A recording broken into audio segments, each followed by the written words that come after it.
Hello and welcome to Horror Rewind. This is Kelly Florence, And this is Mark Florence. and today we're talking about The Sixth Sense. Mark, we started this movie, and you said you didn't know if you've actually ever seen it. Yeah, I felt like I had seen it. Yeah, I felt like I had seen it. You know, it was such a popular and iconic movie back in the day that I felt like I'd seen it, but I started watching it and I don't think I've seen it in its entirety. That's crazy. Well, okay, this came out in 1999. I did see it in the theater. It's got an 86% on Rotten Tomatoes. This had a budget of 40 million and it made 672 million at the box office. It held the record for the most money that a horror movie made until it came out a couple years ago. So that's a lot of money for a horror movie. M. Night Shyamalan wrote this as a spec script and it was purchased for $3 million. And the stipulation was that he was going to be attached to direct. And guess what? It was not a mistake because this script and his direction catapulted his career into stardom. I mean, what an amazing talent. This movie also was nominated for 6 Academy Awards. Well deserved. Yeah, definitely. I wasn't aware of the record. That's amazing, especially since movies tend to make so much more money now. And I was not aware that how many Academy Award nominations it got either. So, what are your just your initial thoughts? Like, did it live up to the hype then? I mean, you knew the twist. Spoiler alert, everyone. I mean, because it's sort of, you know, just within pop culture, it's we all are aware. But did it live up to those expectations then, or did were you disappointed because you knew the twist? I mean, it was a little. It was like watching the movie through a different lens, knowing the twist the whole time. I mean, it would have been a lot different to watch it, obviously, without knowing the twist. So like, every scene with Dr. Malcolm Crowe, the Bruce Willis character, I was, looking at people if people were paying attention to him and how they made it seem like he was, just a regular person, even though nobody could see him except Haley Joel Osment. Yeah, I mean, it's obviously like on a second rewatch or multiple times or knowing the twist, you're going to view it in a different way. I mean, but that's how it works on those, but I think it works on both levels because even, I mean, if you're watching it just straight and you don't know the twist at the end, obviously it works.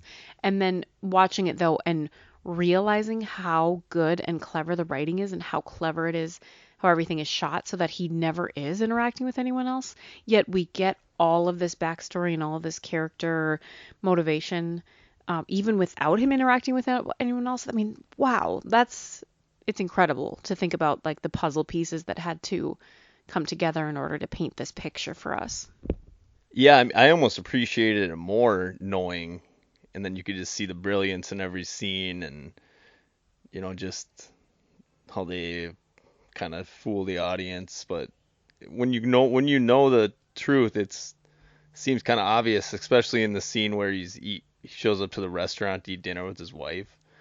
I mean, if you really look at her, she's not responding to him at all. So, I mean, there's a scene where it looked like he was talking to um, Cole's mom, when Cole got home from Mm. school, but they were both just sitting there. And then I guess too, if you just think of the logical thing of why would he only be talking to this kid all the time and never talking to her mom, his mom, if you just think about that for a second, it would make sense that he doesn't, she doesn't even know he exists. But if you're just watching the movie, I mean, obviously, I don't think many people called the twist before. No, this was definitely, and we didn't know either with M. Night Shyamalan that, he's known for these twists. Donnie Wahlberg is the former patient named Vincent in the beginning of the movie. He's the one who shoots Bruce Willis and then shoots himself. And you said he is unrecognizable. Yeah, you told me. If you hadn't told me it was him, I never ever would have known that was him. But yeah, I mean, he was super skinny, had a weird haircut. He did a great job, I thought, in the limited amount of time he was on the screen. So Yeah, I'm impressed. I mean, that really showed his acting chops, so I'm proud of him. And if you don't know this about me yet, Rewinders, I'm a big New Kids on the Block fan, and Donnie was always my favorite. So that was cool. This movie is shot in Pennsylvania. Philadelphia is the city it's set. We were saying we've never been to Philadelphia, but we were talking the other day how it seems like all of M. Night Shyamalan's projects are shot in Pennsylvania, or set there anyway. just to go back to the New Kids on the Block thing, when you said Donny Osmond was in it, I just thought Osmond? of Osmond. No, You said Donnie. Donnie Osmond. Donnie, Wahlberg. Donnie, when you said Donnie Wahlberg was in it, I was just thinking of him as Marky Mark's brother. I didn't even consider that he was in New Kids on the Block, so I'm sorry about that. Oh man, and he's also like on Blue Bloods. Like he's got an acting career. Yeah, no, he does now. I don't know. I'm sorry. That's okay. And speaking of him, also the other day I ate at Wahlburgers for the first time, and it was good. That's good. You had a story about that, but you might not want to get into it on this podcast, but you had an interesting experience there. Well, and it wasn't the restaurant itself, it was just one of the patrons, but you know what? Yeah, I won't share. But I had a great meal and a great the atmosphere was great until somebody started shouting. But, that's the way it goes sometimes. Yeah, interesting. Going back to your Philadelphia question, I believe I've never been to Philadelphia, but 2 years ago, the Minnesota Vikings played the Philadelphia Eagles in the NFC Championship game to go to the Super Bowl, and their fans were terrible to our fans, and they treated them like crap, and they threw stuff at them, and it was just a bad situation. So I do not like Philadelphia. Oh, so maybe we won't be going there to visit the filming sites of this movie. Well, I'd still be interested in doing that, obviously, but I don't have any love for their football fans. Oh, yeah, well, that makes sense. The one of the first creepy scenes is all of the cabinets and drawers are opened as Toni Collette walks out, and then she comes back in, and she's like, "Were you looking for something?" And he's like, "Oh, Pop-Tarts." And I think he's just trying to cover for the ghosts because he doesn't reveal to her that he can see ghosts until the very end of the movie. But that was just a nice moment.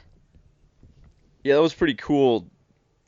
You didn't know at that point what was going on with the kid, so to see that was kind of a nice way to introduce that something was going on, but not to just go right out with it. So I thought that was a nice way to kind of introduce that something was way different with this kid. Yeah, and I didn't realize too, because I haven't rewatched this in a long time, they really don't show any ghosts that he sees, other than Bruce Willis, for a long time in the film, which is cool because then we're wondering, we don't know what's going on. Is it ghosts? Is it in his mind? What's happening? But things are going on with him. He talks about how they had a meeting because he drew a picture of somebody stabbing someone else with a screwdriver. And he's like, now I draw pictures of rainbows because they don't have meetings about rainbows. And I just thought that was a really great line. And his acting is so good and he's so little. Yeah, he's top notch. He's excuse me, he's smart to know what these experts or these people are looking for and to not, I mean, it's kind of like, why doesn't he tell anybody? But then at the same time, nobody would really believe him. Even Dr. Crow doesn't really believe him. So no, but Haley Joel Osment just did a fantastic acting job. I don't know, had he been in many things before this? I didn't see his credits, but he's phenomenal. I think he did a cough syrup commercial, maybe. Oh yeah, that was good. That was a really funny part with his classmate being in a cough syrup commercial. Oh, Toni Collette's cleaning. She's doing laundry. She starts looking at pictures of her son and starts noticing that there's an orb in every picture. And now we did a haunted hotel tour in Deadwood, South Dakota, many years ago, and we had digital camera back then, and the guy was like, "Oh, take a picture of yourself in front of this mirror, and orbs will appear, and that proves that there's ghosts in the picture." And we're like, "Oh my God, like that's really cool." But then we started noticing that there's probably orbs in every picture we took, which either means that's crap or there's ghosts surrounding us, Mark. Yeah, we definitely thought we were we were around some supernatural stuff in that hotel. I mean, there was orbs, a picture of my brother and I believe. Lots of orbs. We were pretty impressed until we started scrolling through our phone and noticing, hey, that picture of us at some park has orbs, or they all had orbs. So I don't buy it. Yeah, sorry. I mean, we weren't convinced after we started looking at the number of them. But like I said, maybe it just means we're always surrounded by ghosts. So I thought of this during the movie. Do you believe in ghosts? I don't, personally. Do you? I do not either. So this was not a very interesting question, I guess. No, I mean, I guess it's fair. I am one of those people though, like I'm skeptical. I'm open to it. And if there was some sort of proof or, if I experienced something and saw it with my own eyes, I would be less skeptical, but I just don't. I feel like wouldn't we have proof by now or wouldn't we have all seen ghosts because there's so many dead people? Yeah, I mean, it would take a personal experience with a ghost for me to believe. I know there's many people that do believe, and that's their decision or their beliefs, but I don't know. I mean, I feel like if there were, I would have seen it by now because I'm old AF. The next creepy moment that I really liked is they show the temperature going down on the thermostat and then just a flash of a person walking by, and it's just that little bit of creepiness and that jump scare. Just a person walking by, the person wasn't even creepy. I mean, she's creepy because he thinks it's his mother, and then it's actually this woman who turns around and starts yelling at him. But there's nothing like totally grotesque or there's no creatures in this movie, but it's scary on its own subtle level. Yeah, and then just Haley Joel Osment's acting ability helped too. Like he was showing how scared he was all the time. Like in the middle of the night, you could tell how bad he had to go to the bathroom, but he was so scared to go to the bathroom, and he like ran in there really quick and started peeing or whatever. And then I think that's when something just flashed behind him. So yeah, that was a pretty cool scene.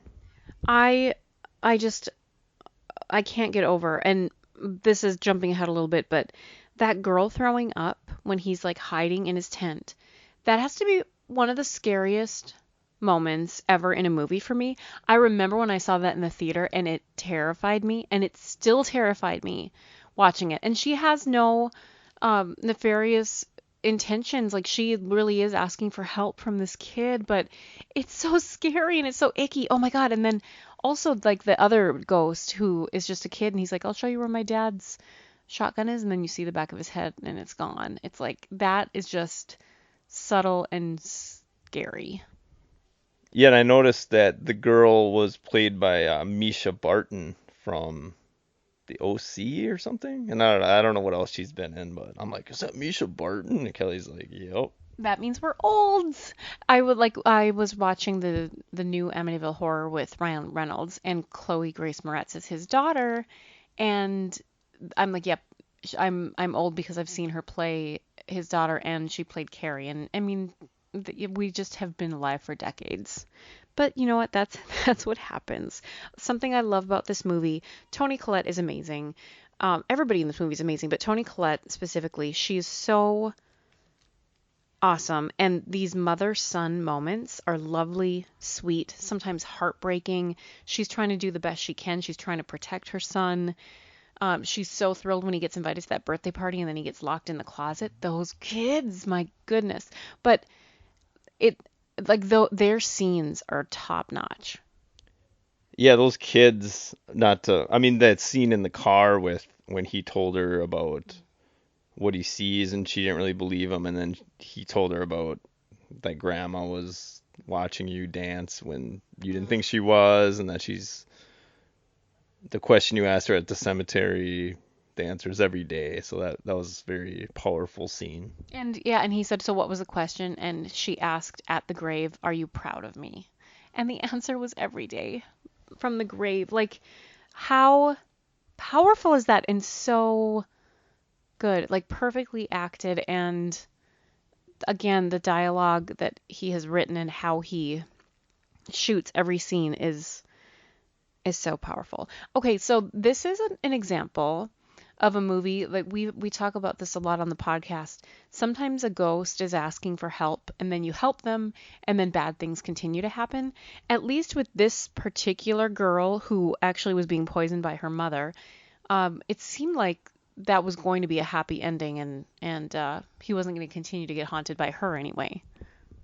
Yeah, I mean, I'm assuming at least that he started helping these ghosts out, hopefully, because he was so scared, and then I think Dr. Crow helped him not be so scared of them, and that's why he went back to her and asked her if she needed help. So I was kind of wondering, do you somehow did these ghosts know about him and they could like seek him out, or I don't know how that would work. Yeah, I don't know. I mean, I guess so, but like in the beginning, I mean, he is Bruce Willis is a child psychologist, but how did he happen to get connected with him? And was he really supposed to have had a meeting with him and then he died? So he wasn't able to, that he said, I missed our meeting. Was it really because he had died and he didn't realize it yet? So like he really did have an appointment set up. Oh, and then that was the other nice through line that I didn't remember is that Vincent, his former patient, played by Donnie Wahlberg, he actually saw ghosts too. And there's that moment when he's playing back the tape recording and they hear the ghost talking on it. So I had no memory of that. So that was cool. And then he realized this was maybe going to be Cole's fate too if he didn't intervene and try to help him. Yeah, both Vincent and Cole said, I don't want to be scared anymore. Yeah. Vincent said it right before he shot Dr. Crow, but yeah, they both said that line and they had seemingly many similarities. Yeah, they both mentioned that they had been called freaks, and they both seemed to have some similar issues that he wrote down in his notes that you could see. So that was a nice connection. When the first time you saw Dr. Crow see Cole, it was right after he was shot, and it said the next fall. So, like a lot of time had gone by, but I don't know if they showed his notes, maybe the date or something would have been a clue to correlate back that's after he died or something. It said September 1998, and this movie was 1999, so I think it was that he maybe even a year prior he was supposed to meet with this kid. Because his note did say 98. I saw that. So who knows? One other question I had throughout the movie, and it becomes more apparent, but as you're watching it, is does Dr. Crow realize he's dead? No, not until the very end, which is pretty cool. Because what has he been doing all this time? Has he been out in the ether, or is he just been wandering the earth and then he thinks he has this patient? I mean, yeah, I guess we don't know. I guess we don't need to know. But that reveal at the end is so great. Like he sees his wife drop his wedding ring, and then we start seeing through the little flashbacks all the scenes that add up to make sense that he was never really there. Yeah, when I was watching, I thought maybe he knew he was dead, but obviously at the end with the big reveal, he never did. But you kind of would think he would realize. But they also say these ghosts only see what they want to see and all this stuff. So Yeah, maybe he's popping in and out of like reality or the space, and he just doesn't think or doesn't see the things, like you said, see the things that he doesn't want to see.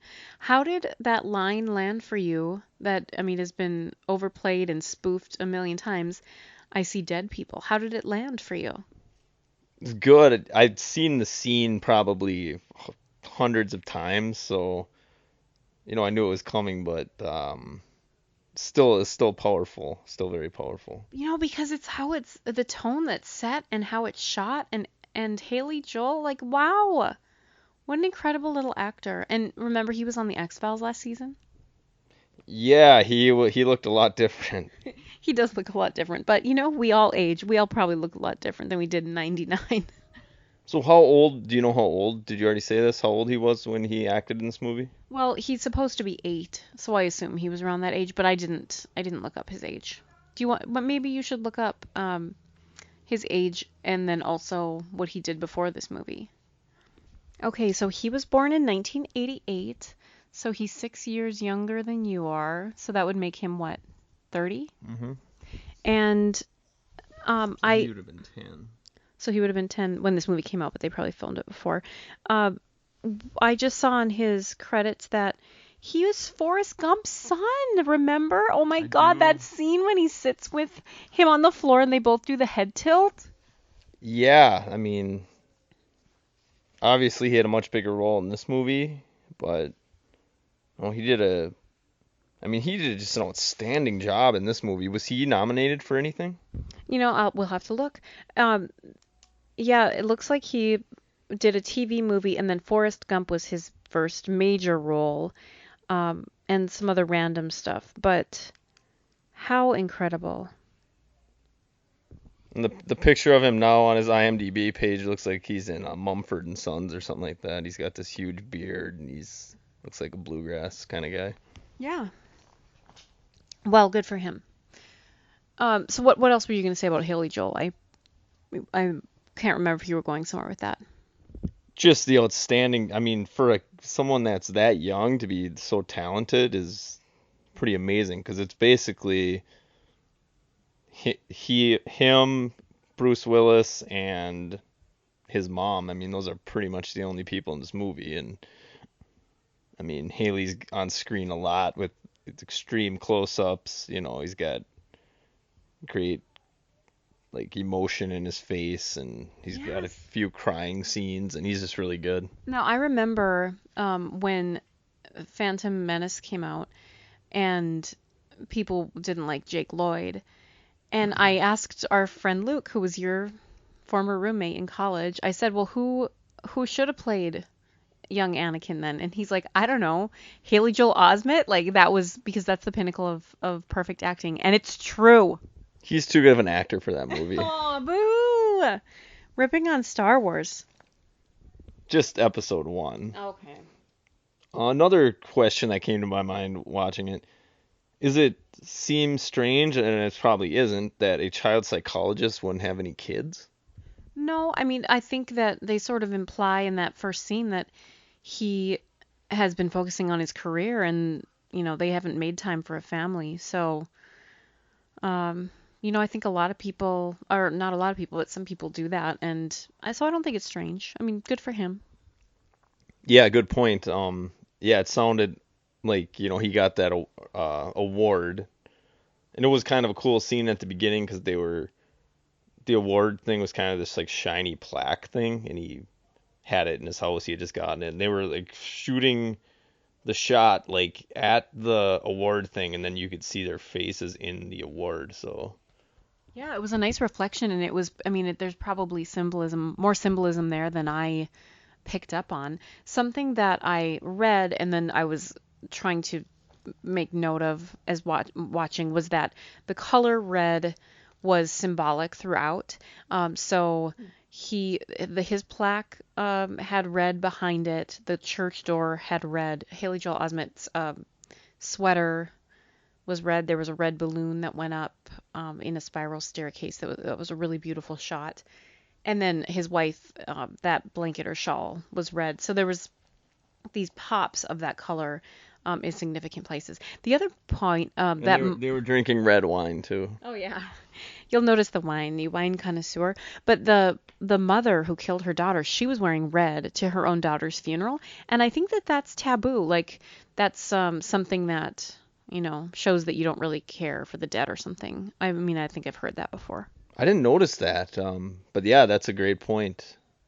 Because everyone else was wearing black, and then she stood out in that pop of red. I mean, which was purposeful, but what a creepy scene. You see the daughter playing with her puppets, and then the camera gets revealed that her mother's been poisoning her.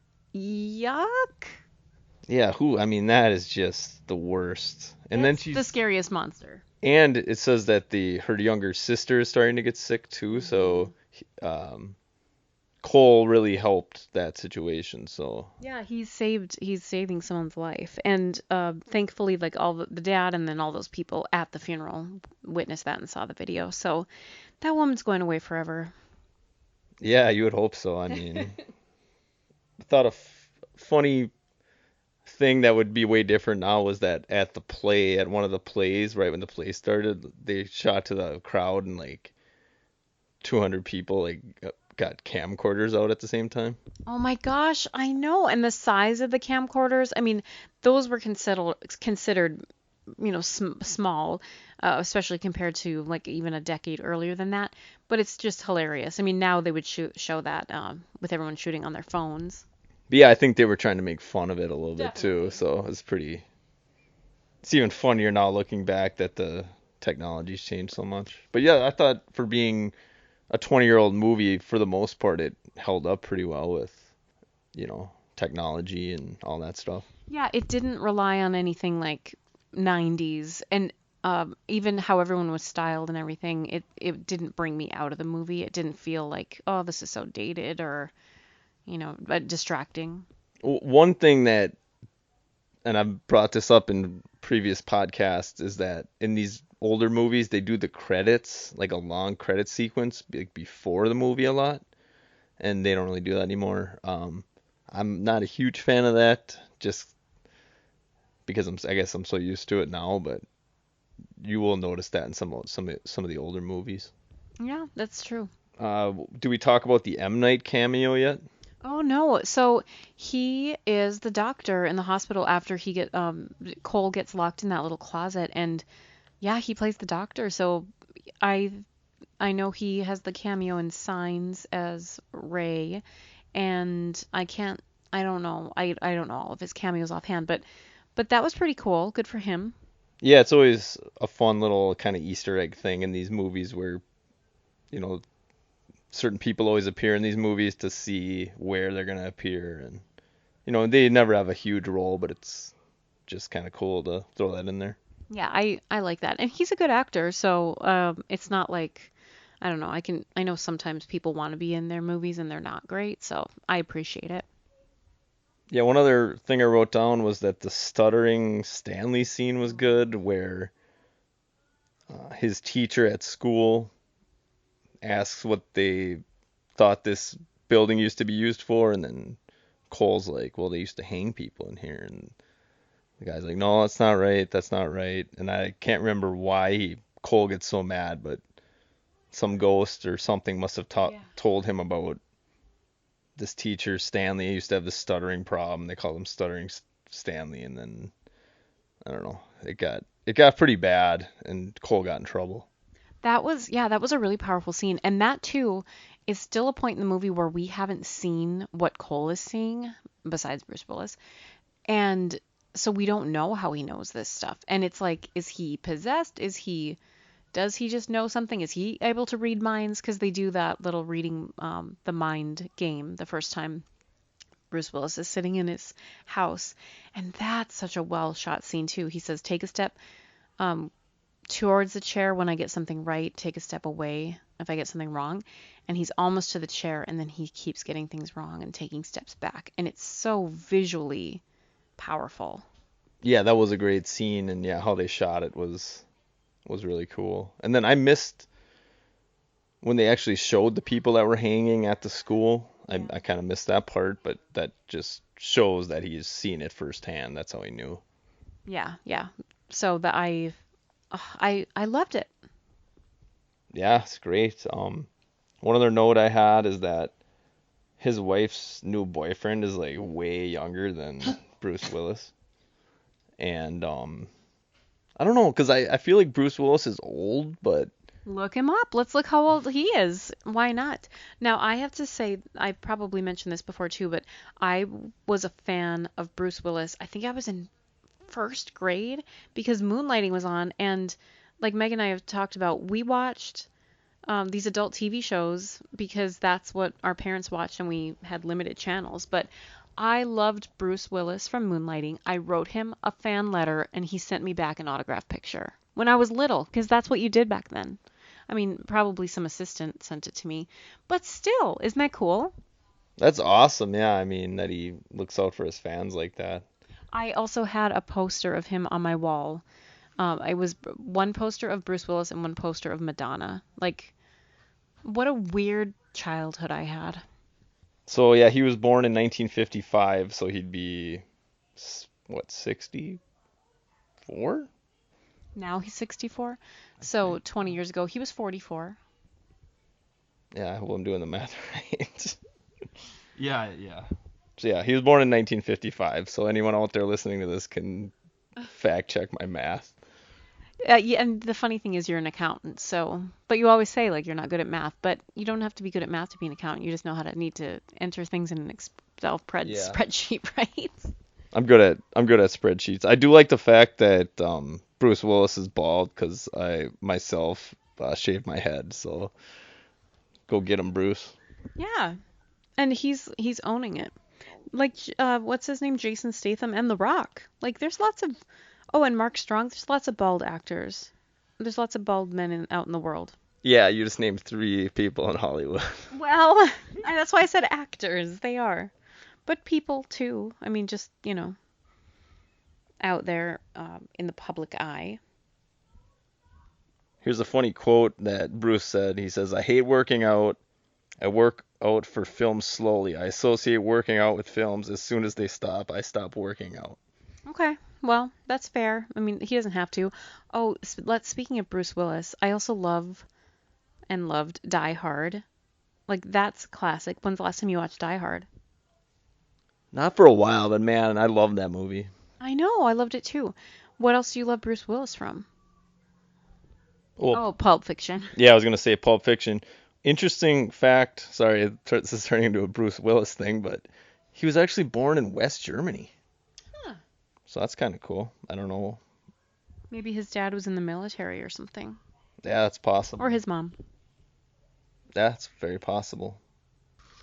Oh, my last note is that at the end, when, well, kind of during the beginning, his mom, or Cole's mom, says like, what'd you do today? And she's like, today I won the lottery, and I can't remember, quit my job, and Danced in swam in the fountain. and then Haley Joe says he was picked first at kickball, and he won the game for his team, and they all held him up or something. But at the end of the movie, when he was in the play, he got to take the sword out. He was like the hero, and he was like the sword out, and then the kids like all cheered for him and like carried him off the stage. So that was kind of like a parallel. Oh my gosh, you're right. And that was his happy ending. And even though his mom didn't win the lottery, she also probably got something that she really wanted, was just to hear that her mom was proud of her and did see her dance. That's making me cry, Mark. That's so good.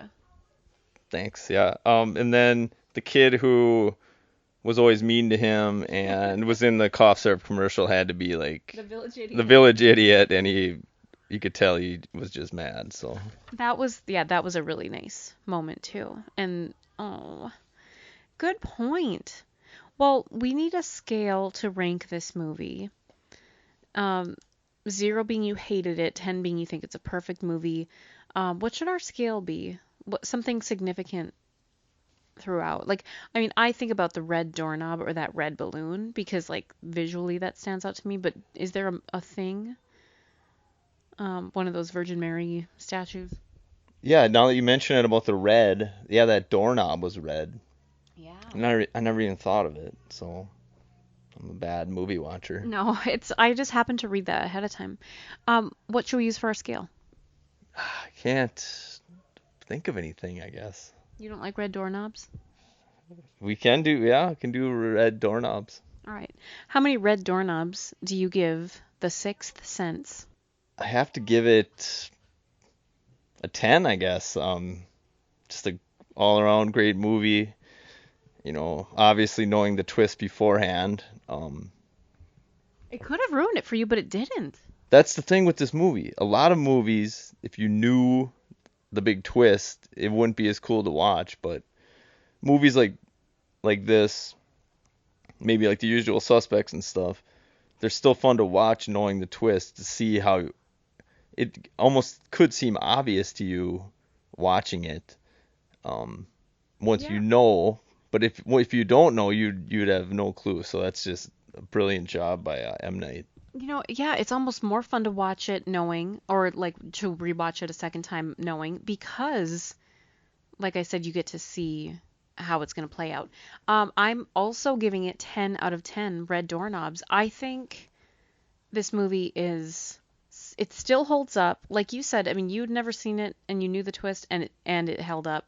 I remember seeing it in the theater more than once, when it came out, and I was terrified, and it still made me gasp and jump, with those creepy moments that I remember being so scared of in the theater. So, wow, what a what a what an incredible movie. Yeah, and people give M. Night a lot of crap, I guess, because maybe some of his latest movies recently haven't been as good, and I think they're almost all comparing it to this one. So I mean, this he set the bar really high right away. So and then people started looking for the twist, and they knew that's kind of how he did things. So, but no, this is pretty much perfection.